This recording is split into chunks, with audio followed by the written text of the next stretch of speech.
ми тут знаходимося, так?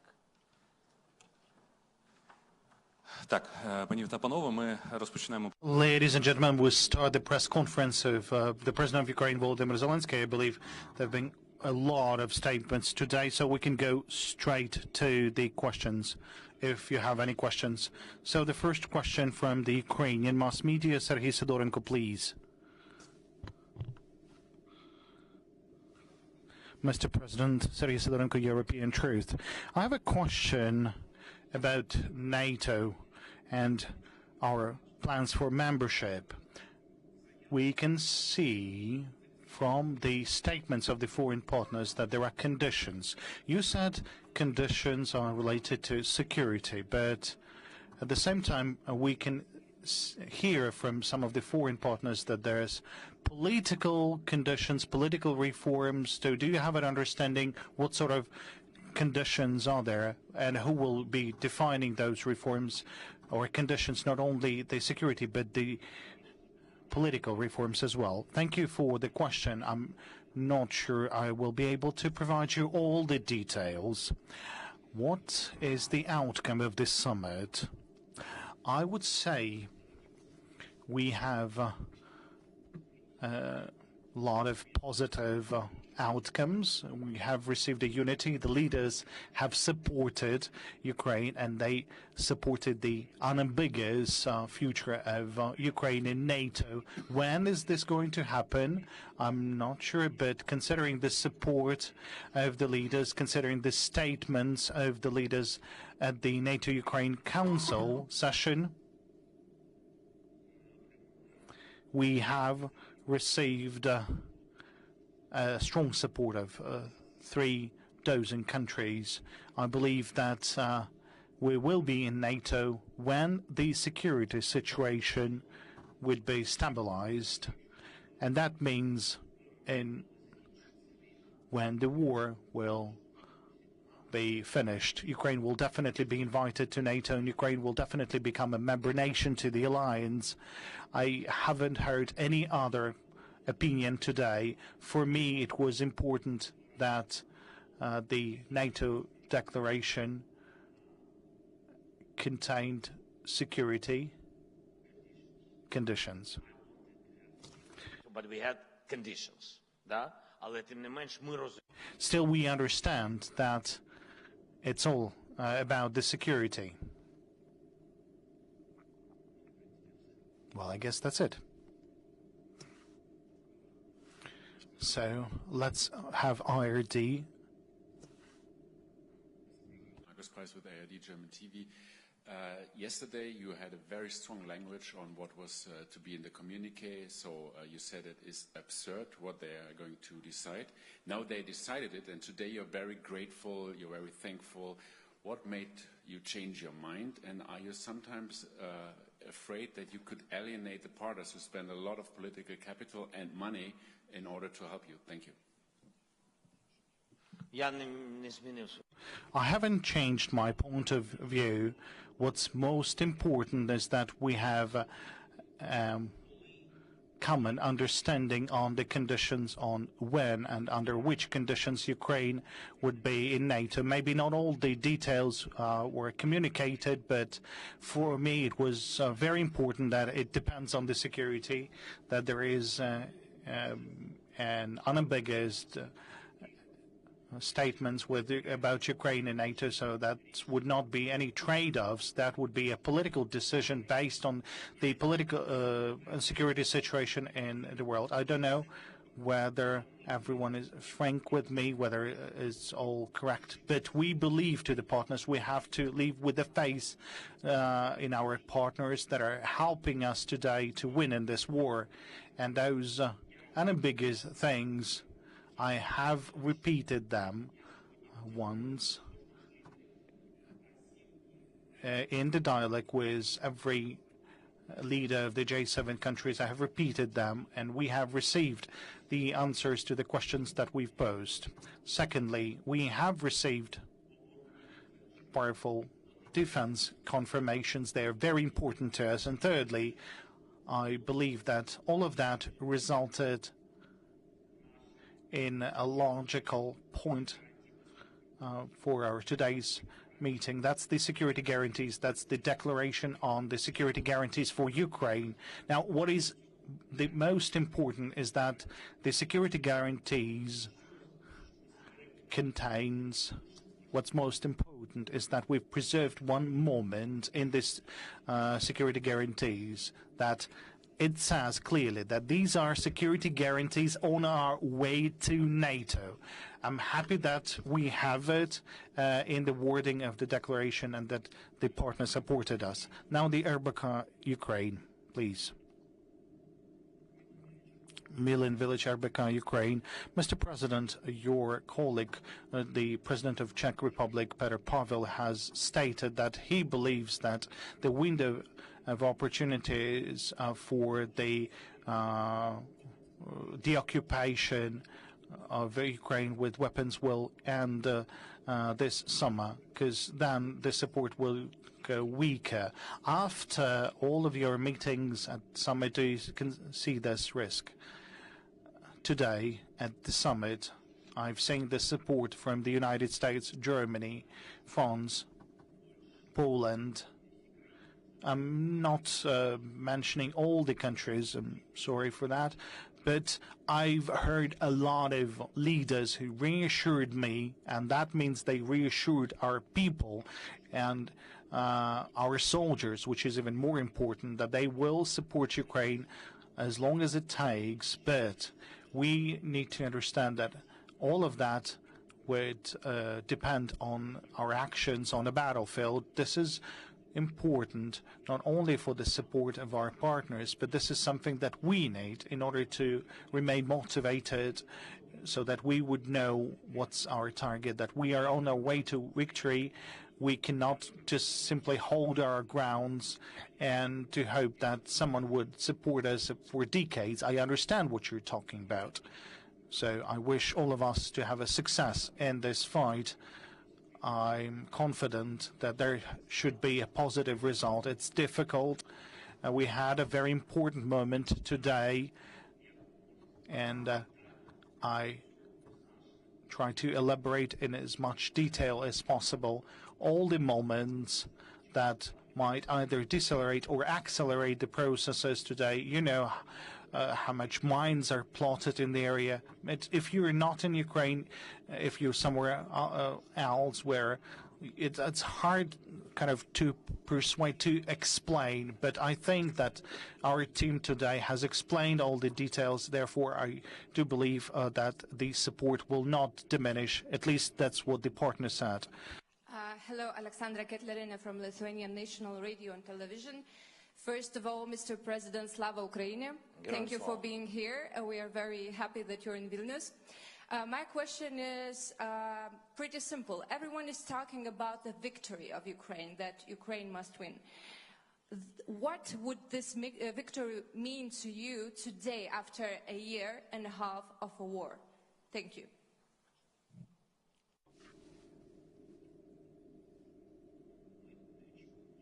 Well, we're not expecting for any surprises. We want to return our land.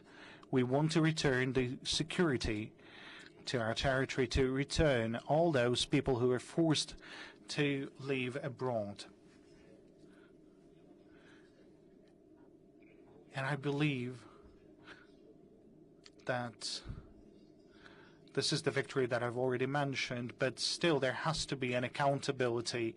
Accountability is part of the justice, and justice is part of the victory. In any case, a frozen conflict is not a victory, if this is something that you meant. Now, the 24 channel, Ukraine, please. Mr. President, before your bilateral meeting with Joe Biden, White House informed that on the agenda of the negotiations, there is an issue of supplying Kyiv with long-range missiles. So when are we receiving the ATACMS?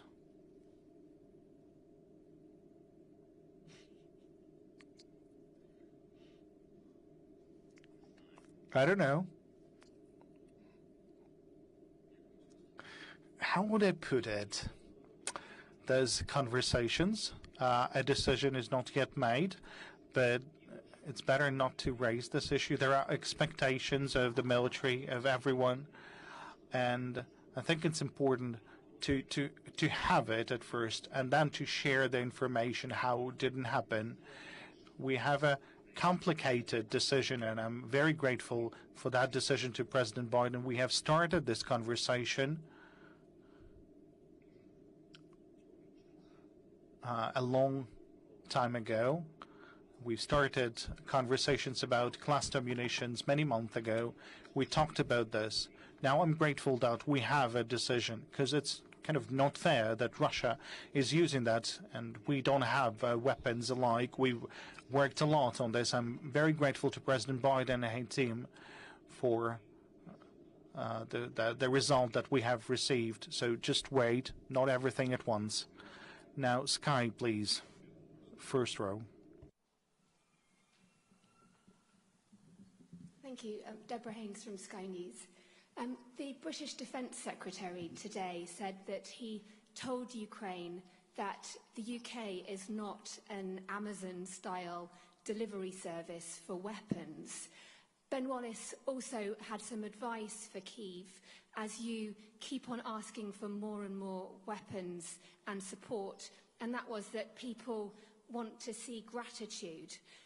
How do you respond to that? Do you think you're not being grateful enough? And are you worried that you need to be careful about what you say publicly? Because if you complain, you could put off the public or politicians in countries like the US and elsewhere. Yep. Yeah, just... Well, I don't clearly understand the questions.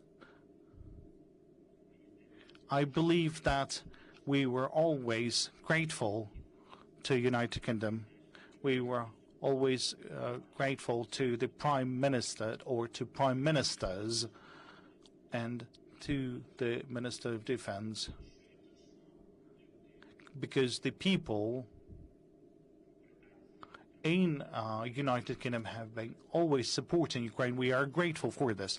I didn't know what he meant and how else we should be grateful. Let him write me how else should I express my words of gratitude. Or we could, get up in the morning and express our words of gratitude personally to the minister. Really, I don't understand the essence of the question. We are grateful to the United Kingdom. The United Kingdom is our partner.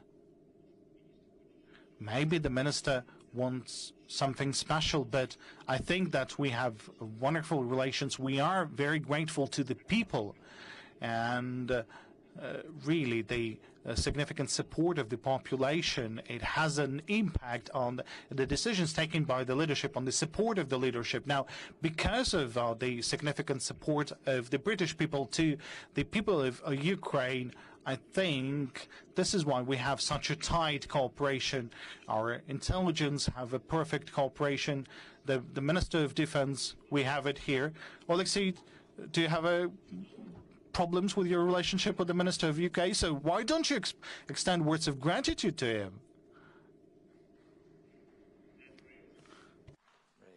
And call him, please, today. Далі, будь ласка. Then the Bloomberg agency. Could you please raise so that we could see the... Mr. President, please tell if you have discussed the food security with the partners, because the grain deal is ending very soon. Well, thank you. There are great risks. Today, at our meeting, we raised this question. The President Erdogan raised this question as well, who was saying that Turkey is supporting this mission. There are certain risks, and we discussed that with President Erdogan during my visit to Istanbul at our meeting.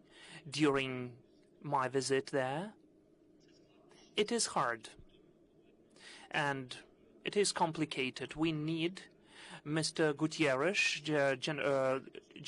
Secretary General of the United Nations to work on this issue as well, to have the proper deals with the Russian party, because we never violated anything from our side. We never blocked anything. We did not have a deal with Russia. We had a deal with the UN and Turkey, and UN and Turkey had a deal with Russia. We need this corridor, and it is working. Russia will do anything. I'm sure that after today's so-called exception of security guarantees, I'm sure that they will just throw down some of the important humanitarian projects. It's obvious. Russia is always responding like that. They don't stick to their promises, and they will block these or those humanitarian corridors to create a new crisis. Please, Politico. Thank you very much, President. Going back to the issue of the communique and the membership language, it appears that it was the United States and Germany that had the strongest position against talking about a timeline and a concrete path toward membership for Ukraine in the communique. Why do you think Berlin and Washington took that view? And additionally, are you concerned at all that some Western capitals may be preparing for a scenario where membership could be used as a negotiating chip in a negotiation with Russia? Thank you very much. Thank you so much. Well, the most important is for you to know my personal position, our position. I am always speaking about that sincerely, and I'm sure that there won't be betrayal from Biden or Scholz, but still, I need to say that we will never exchange any status for any of our territories, even if it's only one village with the population of one older man. We will never give away our territories, and we will never exchange them for any frozen conflict. It will never take place, and this is my clear position, which our partners really know. Please let us go on, VRT. No, further. Stand up, please, so they can see you. Thank you. Jan Barjau from VRT, from Belgian television. Before the summit, we heard from Ukrainian sources that, let's say, Western reluctance to give Ukraine what it wants delays the Ukrainian victory. To your opinion, has this summit brought Ukrainian victory closer? Так. Yes, it did.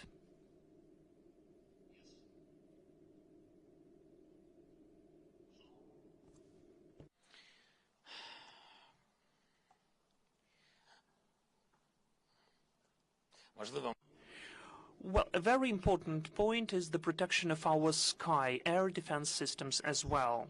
And it is very important now because we have little steps forward which are still very important. I will not speak about the number of Patriot systems, but it's important that this decision has been taken.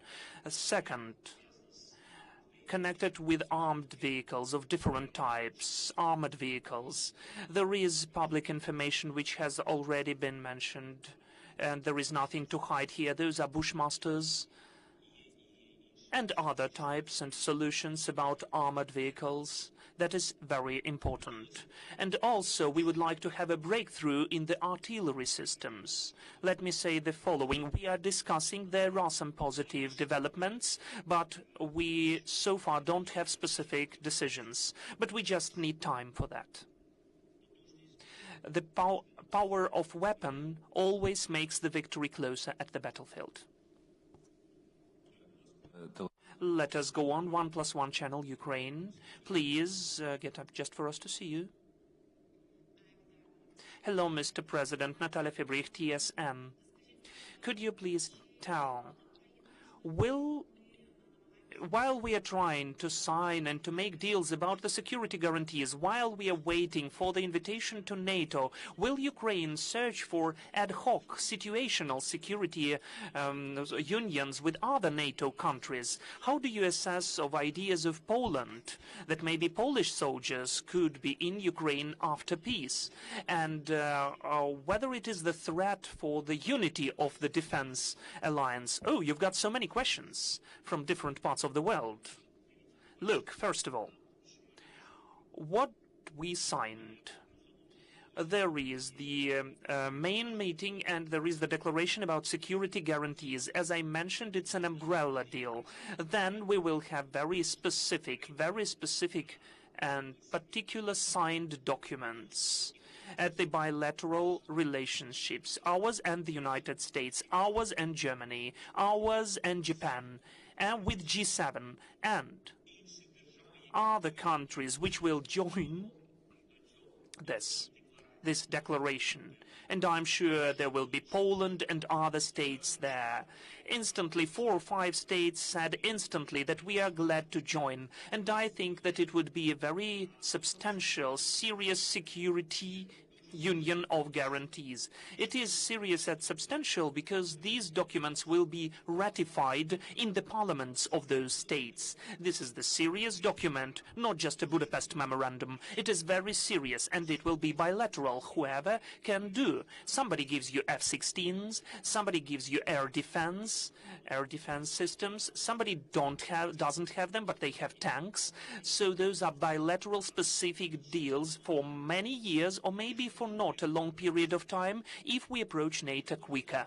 It is a very important point, what's written in declaration on the way to NATO. I think it's so important, which we finally pushed through, and the partners agreed with that. It already witnesses that we are not just playing games. We really see Ukraine in the future, in the alliance. Another story is about our Polish friends.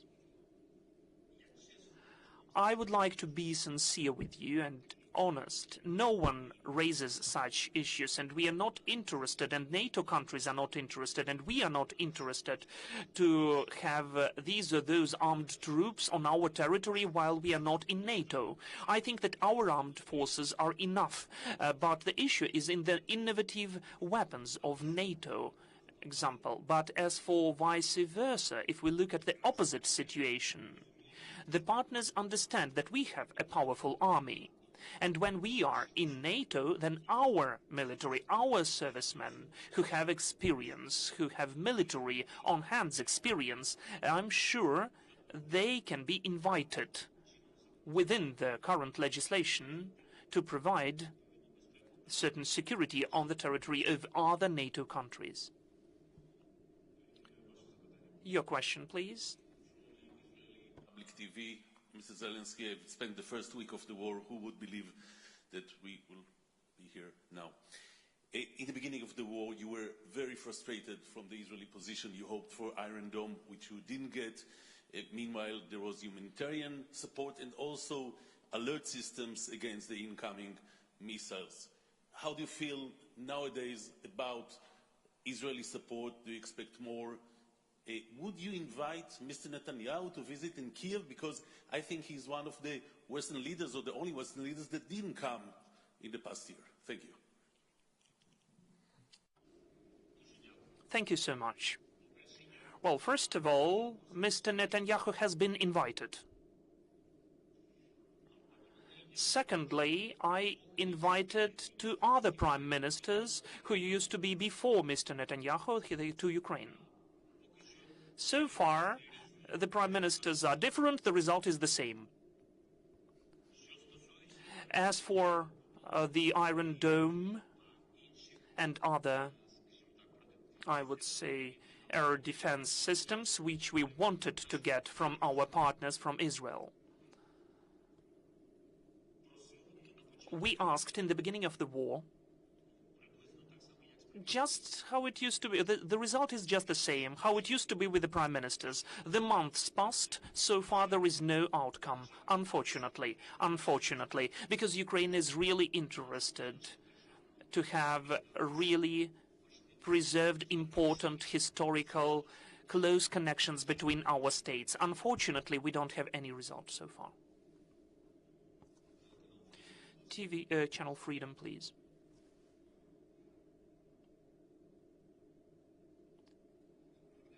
Good day, thank you. Alexei Matsukov, Freedom TV channel. Volodymyr Alexandrovich, could you please tell, how will you synchronize today's documents with the peace formula and the sanction policy of Kyiv? Sanctions policy of Kyiv is being synchronized with sanctions imposed. The sanctions are done at the level of the EU countries and with other countries which are not included into the EU. And it seems to me this is the permanent work done. And we have a huge number of sanctions packages, and we will go on working on that. As for security guarantees, of course, we will write down very specific steps about the response if there is any aggression against our state. That is about the permanent support of Ukraine. That is about the aggression which would never take place again. It's about not weakening of the support of our country and strengthening of our armed forces, the strengthening of the security on the land, in the sea and in the air, strengthening of our financial structures, cyber security, so on. And the sanctions policy, the use of sanctions procedure. Still, all of that is interconnected because sanctions are not just imposed by someone but by certain states because of some of the aggressive steps of another state. Your question, please. Dinora Pankūnė from Lithuanian Delphi. Mr. President, it's an honor to have you here. Thank you very much. My question would be, in addition to ending the war, of course, what would be your main political goals and expectations before the next NATO summit in Washington? I like that you say before the summit, that not only the end of the war, but what else do we plan to do till the next summit in NATO? I'm so happy because we have similar level of positive mood, and it's true, we believe in victory. We believe that there will be the next important step for Ukraine at the next NATO summit, symbolically, because it will be 75-year anniversary of the alliance in Washington, so it seems to me that we need to work a lot and to get ready to this summit. Besides that, we have one wish: victory. We don't have any other wishes, honestly speaking. Any ambitions. I don't have any other ambitions left. I have one objective or aim: victory. And together with the victory, we'll definitely have the NATO membership, and definitely everybody understands that we will have absolute unity, that Ukraine will be the EU member. So, in fact, it's totally just and fair. Ukraine fought for that, for this future, which is not that long to wait for. But in this reality, in this life, to become an equal member of the European Union, of the Security Alliance, and to be an independent state. This is my goal. Dear colleagues, 2 more questions. We can listen to 2 more questions. Please, Ukraine Suspilne TV channel, please get up at the back there for us to see you. Thank you, Roxolana Lisovska Suspilne. Volodymyr Alexandrovich, today G7 leaders approved the declaration, but they did not sign it. Why wasn't it signed? And why is this declaration important? It's just the same as if they signed it. It's just the form. It's just the selected procedure.